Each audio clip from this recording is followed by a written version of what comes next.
Well, as I said, we had the newspaper, we had our online, we've got this crazy thing called an e-reader, and every time people are just picking, oh, you know what, I'll just use the e-reader so I won't use these anymore. Oh, I'll have both, but maybe not today. You know, it's kind of like the way we eat M&Ms. Some days we feel peanutty, some days we don't. Sometimes we go a little crazy and try the peanut butter ones. But what I want us to do is to start moving towards selling those colors, because that's going to be the key that lets us appeal to the hyper-local as well as the regional. Why is that?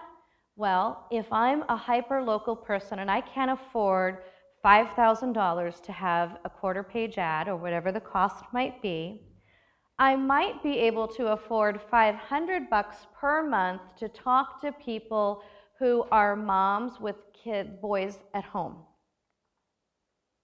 Well, how can I talk to moms with boys at home? In other words, I just want those blue M&Ms.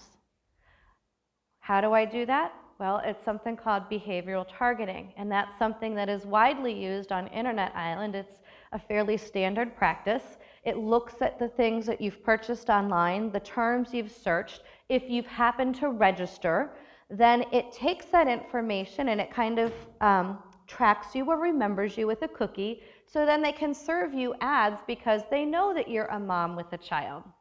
And I would get a different ad from Jackie because Jackie is not a mom with a child. So we could both get an ad that has more meaning to us and an advertiser is willing to pay a little bit more for. So that is behavioral targeting, and I believe it's critical for the newspapers to participate, because what eMarketer shows us is that we have now up to 22 million of our spending, that's 2.7 million in 2011 being spent. And when we look at this, by 2014, 1 out of every 5 display ad will have a behavioral targeting mechanism. And surprisingly, when I would go back over to Newspaper Island and survey, a lot of the newspapers, especially small to mid-sized papers, had no way to provide this service.